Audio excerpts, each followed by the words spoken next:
So, welcome back to Electric Vehicles channel, my dear friends. I am Krishna Chaitanya Mandela. Today, we have a special guest with us who is the former ISRO scientist, Mr. Vijayan Nandalan. And firstly, it's an honor to have you in Electric Vehicles channel, sir. Thank you. And my name is Vijayan Nandalan. I was working with ISRO for about 30 years. As a person watching this development of electric vehicle technologies and as well as this electric vehicle adoption in India, which I believe is the need of the hour. So here, I would like to share my thoughts, especially for our youngsters, people who have some inclination towards making these motors, and engineering faculties as well as people actively involved in this EV component manufacture. The reason for my EV technology is I am an electrical engineer by training. I was involved in design and development of aerospace quality motors. The motors which is used in electric vehicle, there's some similarity. So that is the reason I thought it is maybe I will be able to contribute a little bit for enlightening our youngsters. Basically, my focus is on enlightening our youngsters, and they will be motivated. Even now, there is a trend that people are not really going for electrical and electronics branch. People have an apprehension that they won't get a job, but really, our youngsters should understand that there is a huge potential is there for electrical engineers. But obviously, you have to learn the subject. You have to study it thoroughly. You have to study the fundamental. Then only you will be able to lead a career in this particular industry. My tenure at ISRO was over 4 years back, and now I'm not attached with any industry or any research institute. So the opinion I am going to express or the views I am going to express are my own. I repeat, I'm my own and should not be connected to my earlier organization or any other institute. So, Mr. Krishna, let us proceed with the interview now. So I will start with a common doubt like everyone have. Is an electric vehicle is really green? Generation of electricity really cause pollution? But how to convince the public? Yes. I do agree on the public opinion now. Now is in quotes, actually is in quotes, because currently we are depending mostly on thermal power. Mostly our India's power requirement is met by thermal power stations, because obviously coal you are getting at a lesser cost. But if you watch out our power policy of government, both central as well as state governments, you could see that lot of thrust is given on renewable energy, especially solar, wave, etc. So right now, if you see the electric vehicle, less than 1% population only is using now the electric vehicle. But government is having ambitious target to even at least go to 30 to 40% in coming at least 10 years time frame. So if you see by that time, plan what I understand, this is what I understand from the media, press report, and through that type of research. What I understand is by that time, the renewable energy has to pick up, and definitely whatever we say, doing coal production, there is going to be a lot of pollution. So that will be superseded. That is number one. And another important factor you need to understand is the efficiency of the prime mover you are using in an IC engine. As everybody will agree, the IC engine efficiency is 20 to 30% only. Against an electric motor, even people have designed it to a level of 93 to 95%. So you can see that from per unit cost efficiency, the per unit fuel, the pollutant or the type of pollution that is going to happen will be comparatively less. So these two facts, I think we can agree that we have to go for all electric, and it will be a green. And maybe I am not even again, I am not an observer only because I am not attached with anybody. I can very well express my views. But at some point we have to start. You have to start at some point. It is like a chicken and egg problem only. Somebody has to start, and as you proceed, definitely our governments will take care of that. That is what I pursue. Okay. I think that answered your question, Krishna. Yes. And you just now you have mentioned like it's still in the earlier stages. Maybe in the future you will see the change. But if you see the electric vehicle industry today, most of the manufacturers are simply importing electric vehicles from other countries and assembling here. And the major reason here is why India cannot make its own electric motors. Yes. Definitely, my answer is yes, we can. And people are doing that. A handful of manufacturers across India are making these EV motors. Even I had visited some of the facilities, maybe not to the extent where we talk about either China or other abroad countries.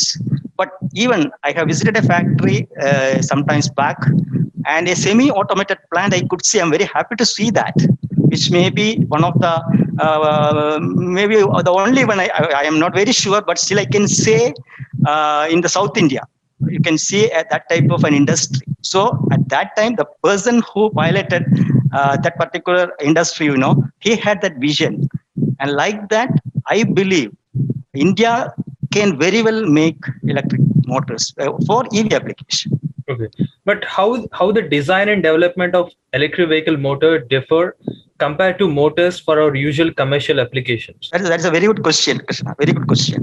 So the design, construction, as well as testing of EV motor is different from commercial motor. Even I mentioned right in the beginning. Then same time you cannot use a aerospace quality motor. Reason is the cost will be so huge. So it will be coming in between a aerospace motor and a commercial motor, and there is no particular name. When I take classes for some students, I used to coin the word semi-aerospace. Anyway, that is not the right word, but it is semi-aerospace type of motor you need to make. But what is the peculiarity of these type of motors for EV application? Number one, first of all, you need to reduce the size. You cannot put a very big motors there actually, because this can be, I can give you some numbers. If you take an ordinary induction motor which is used in a floor mill or there, the power density is only 0.2 to 0.3 kilowatt. That is about 200 to 300 watts per kg. That much only. But an EV motor demands about at least 1 to 3 or 1 to 4, I will say, because some of the motors are made like that, kilowatt per kg. This is the power density demanded for an EV application. So you cannot go with your conventional approach. If you go for that, you will be ended up in such a big volume as well as mass. So how it is achieved? So you have to do advanced simulation, magnetic circuit you have to simulate. If it's a permanent magnet, that also you have to simulate. Then number two, you have to do a thermal analysis, because ultimately when the size is getting smaller, the temperature dissipated inside will be huge. So you have to find a way out for heat sink or other things. And third important thing is, as you know, a commercial motor is sitting in a factory or in a floor mill or somewhere. But this is a moving element which is subjected to vibration as well as shock. So this particular motor have to meet a certain level of vibration. Maybe I can give you a number. In space application, we normally say the random vibration is 10 G RMS, or the worst case, it may go to 30 G RMS. But against that, for an EV motor, it has to meet 3 G RMS. At least if 3 G RMS itself, for a commercial motor, will not bear. So these type of design simulation you have to do, and ultimately, you have to package it in a very small volume, and it should be leak proof. So like that, if you see the different aspects, it may not be that easy, but still I will say we can do it, because we have very good facility in India. Across India, if you see, we have very good facility to do all these things. So right. Just now you have mentioned about the PMSF motors, right? But what alternatives we have in motor technology to avoid high permanent magnet materials which are imported now from abroad? So you are talking about the alternate material. Suppose we are not using a permanent magnet, yes, in the motor, right? Okay. So currently people are familiar for EV application. People are familiar with permanent magnet motors. Permanent magnet motors means it may be a permanent magnet brushless DC motor, or a permanent magnet synchronous motor that is widely used now. All these motors require permanent magnets. So the question is how to avoid, because we are depending for this permanent magnet, you have to depend abroad, because the high energy permanent magnets are made now especially the main country is China only. It is made mostly, but some countries are there. They are making it, but major resources is in China. And we have to depend on that at any point of, and there is going to be a large increase in price time to time. So we have to focus on this type of synchronous SIN-RM. We call it SIN-RM. In SIN-RM, you need not require a permanent magnet. So the motor, which we call as synchronous reluctant motor, where there is a winding in the stator and there's a metal in the rotor, but in the rotor there are air barriers. It is actually working on a reluctance principle, but there are a lot of challenges there. Definitely, I agree. There are a lot of challenges there. Controllability, so many control problems are there, and even designing those motors are really tricky. So you need advanced simulation and understanding of the whole theory. Everything has to take care. But once done properly, even today I can see people have achieved 93% efficiency for synchronous reluctance motors. So that is one alternative. Second alternative is, even in India, you can get ferrites. That is actually a compound. Actually, ferrites you are familiar, because earlier magnet used in radio and other places, it is ferrite only. Now you can think about going for high energy ferrites. If you compare an ordinary ferrite in permanent magnet, there is a parameter called energy product. For the type of magnet in this permanent magnet EV motors are neodymium iron boron, where the neodymium is coming in the rare earth elements, and that is not available. I know only very, very little only is available. Even I don't know whether it is really extracted. And if you compare the energy product of this neodymium iron boron, then you can see that it is almost, compared to ferrite, it is 8 times more.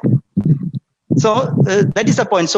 But if through research, if you are able to do high energy in a ferrite magnets, that will be an option. This I am not telling from my own judgment.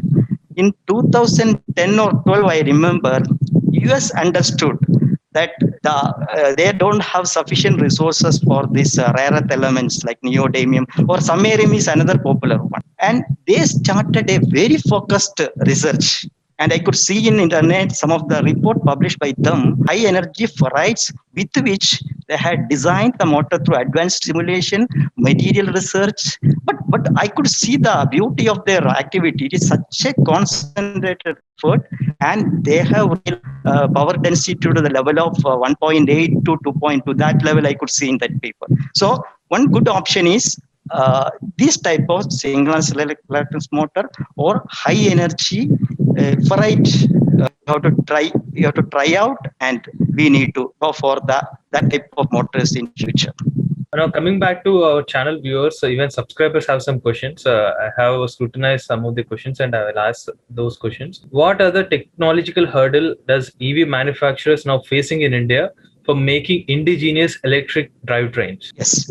So the first part, I will say, I already explained, that was regarding making of the indigenous motor, number one. That already we have explained.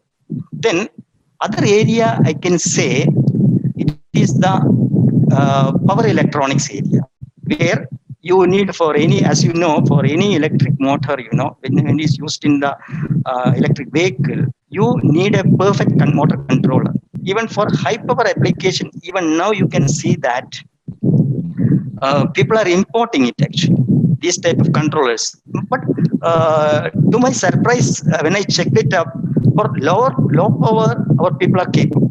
But high power, people are now going for an import for getting, the reason told is maybe for a better reliability or something like that. But I feel that now advanced semiconductor device, like there is a particular class of material called wide bandgap devices. For example, silicon carbide is a wide bandgap device. The advantage is you will be able to operate it at higher temperature, and you will be able to get a better efficiency. That is one part. Then you can go for higher switching frequencies, and research should be oriented towards making high temperature capacitors and nanomagnetics. Basically, in the controller, you have a lot of magnetic parts like an inductor and transformer. It is usually big. Even in transformer, there are new technologies like planar transformer. I think people are now started trying it out. But now nano composite material, you have to go for magnetics. Then and like that, if you go and some novel packaging technique also you have to evolve. If you go like that, I really feel that we will be able to catch up to, and finally we will be able to make an indigenous tribe. And I am not again and again repeating, but it need a concentrated effort ultimately. Okay. So, and there is one more question from the subscribers. Like, do you think graphene batteries are going to be the best alternative for lithium-ion batteries? Recently, I was going through some of the literature about graphene battery. As you know, right now we have an option, a very good option. I will say it's a very good option. The lithium-ion batteries are there, but it is having its own limitations. If you say the energy density for now, it is currently. I remember it was about 120 to 140 or slightly higher watt-hour per kg. From 1 kg, will be able to make watt-hour. That is the energy density. But there's a limit in a lithium-ion technology. There is a limit up to which we can go. So usually, we have to go. Definitely, we have to think about a better option. And then only people started trying out this graphene. Graphene, as you know, it is actually another form of carbon. And in a particular structure, in a honeycomb structure, carbon atoms are available, but it is very, very strong. And you can use this graphene as electrode mate. And already you can see people live in China. I think one company, GDC or some company already made this graphene battery, and that is going to be launched this year itself. And like that, graphene is going to be I feel that this may be a good option as an alternative in future. In future, it may really take a share of the market.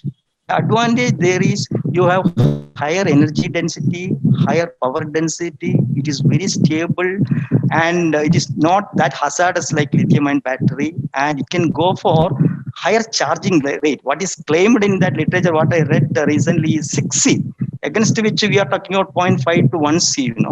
So definitely, to the viewer, I can say, whoever that was a good question actually.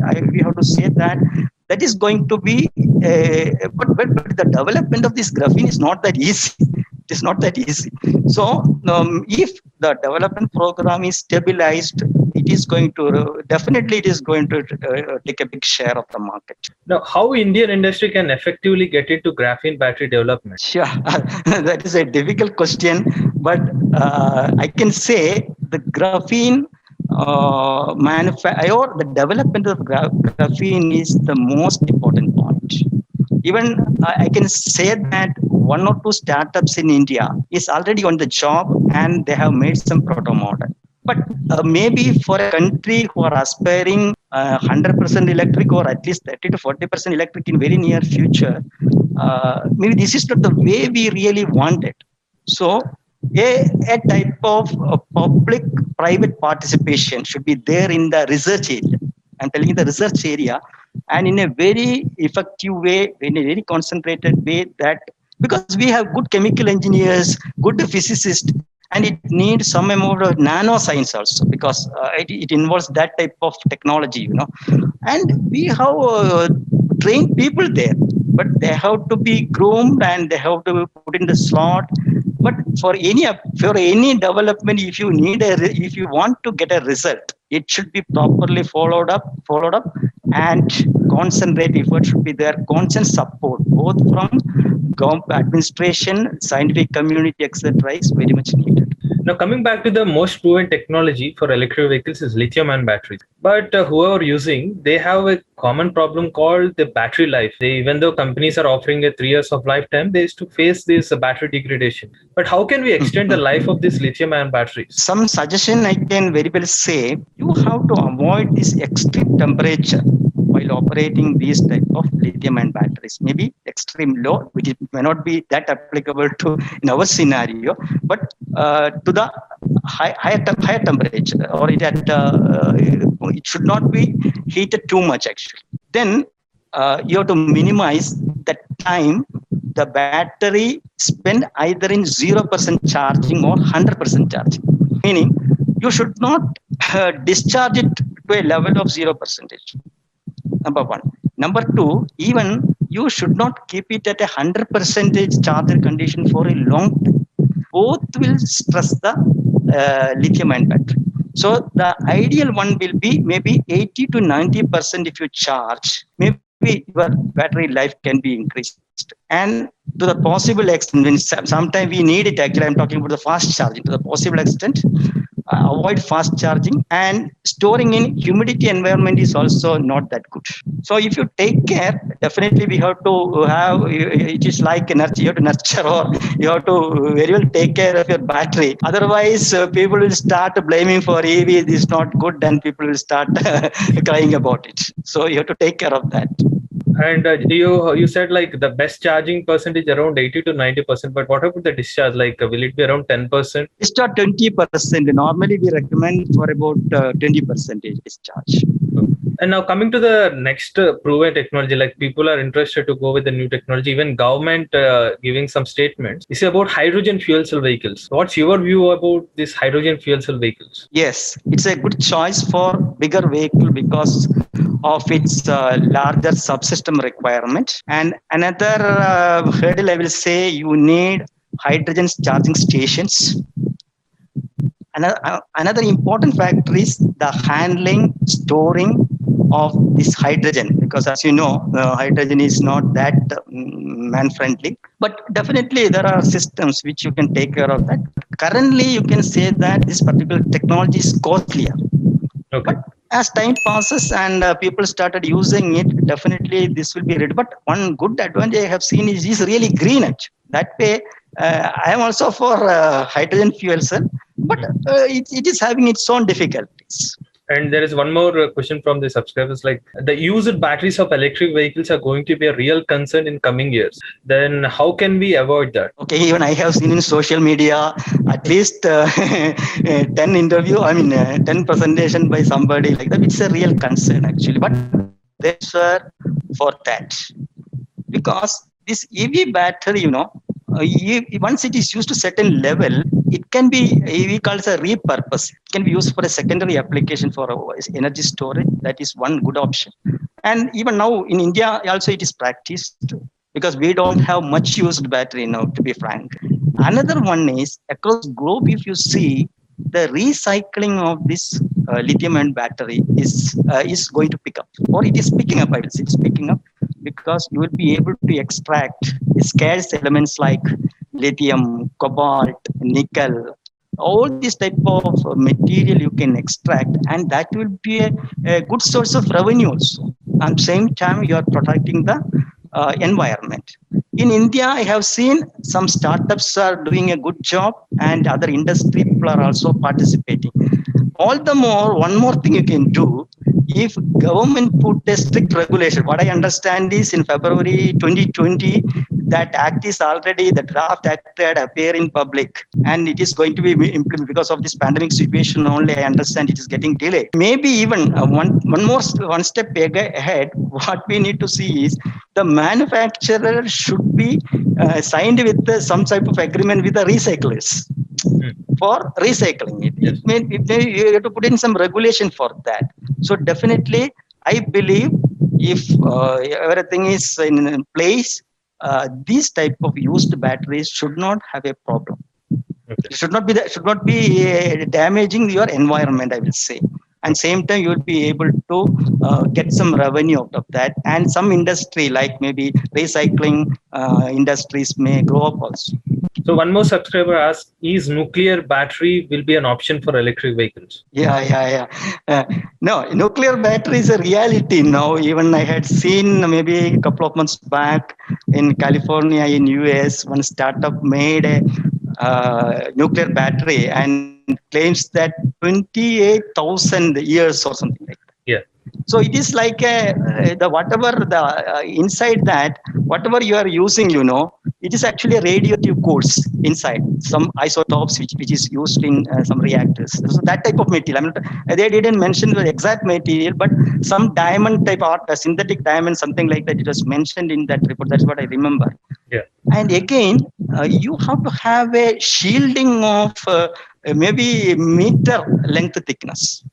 So maybe I feel that, and that the greatest thing is the safety aspect. Nobody will allow you to put it in a vehicle if met with some accident, etc. It will be havoc. So my answer is no, and EV industry will not go for these nuclear batteries. So finally, I would like to conclude with one of the subscribers' question: why electric vehicles are costlier than IC engine vehicles, and how can it be bought down? Yeah. In that case, we have to split up why this electric vehicle, if you take, price is higher compared to its petrol counterpart. Even morning, I was attending one presentation from Tata Motors. Okay, and there was some comparison. It is not that huge as they explained earlier. Now that disparity started coming down. The main reason is over the last 10 years, if you know, the cost of lithium-ion battery is coming down, and in the EV electric vehicle, 40 to 50% cost is from the battery. So, and other technology, you can't do anything because of the raw material price will go up. Maybe the semiconductor, there won't be much increase in price, but still, you have to pay for other things. But I think the important cost you can cut down is from the lithium-ion battery. And maybe currently, I remember it was something about 130 or 140 US dollar per kilowatt hour or whatever. But if it's coming down to maybe $100, that is about 30%. With the industry, people are now expecting that if it goes in a very large scale mode, definitely this cost can come down. And ultimately, my feeling is it may come at par with the petrol counterpart. Obviously, there is another advantage, like you have to spend only 60 or 70 paisa. I'm taking less than a rupee for 1 kilometer against 6 to 7 rupees, which is needed for a petrol vehicle. That calculation is already there. But when you are buying you cannot tell all these statistics, mathematics to a common man. Because for the common man, you have to give to 100% to the cost he is paying. He will immediately see whether the cost is at least equal or lower than that. So, as a conclusion, I should say the onus is on both this EV industry. I am talking about countries like India. It is onus is on industry, the scientific community, and the administration to have a very focused research and bring down the cost to satisfy the common man. Then only this adoption can be 100%. But this I am telling in a very lighter vein actually. But people are now understood. The happy thing is today, people are now knowing about the importance, and a certain majority of our population will be inclined towards accepting or adopting this technology. Even the cost is on the higher side, and they will map it to the fuel cost, etc. But definitely, scientific community in India, research institutes, and even our people are well aware of it. What can be done, and our administration is also well aware. Is everything put together?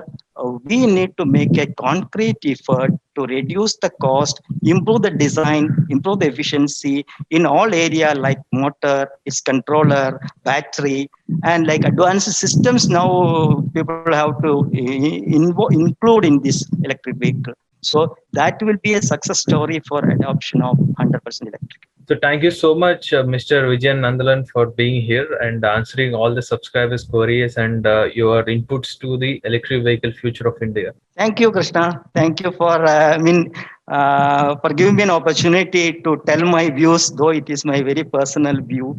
And I believe our younger generation only have to take a lead role that they are doing it. Some of the startups are showing very good progress in this area. And you yourself, I can say, maybe you are also very young, and you people are leading the way to certain areas. That is always good. I congratulate your efforts as well as your channel for the whatever way you are able to contribute. Thank you so much. Go green and go electric.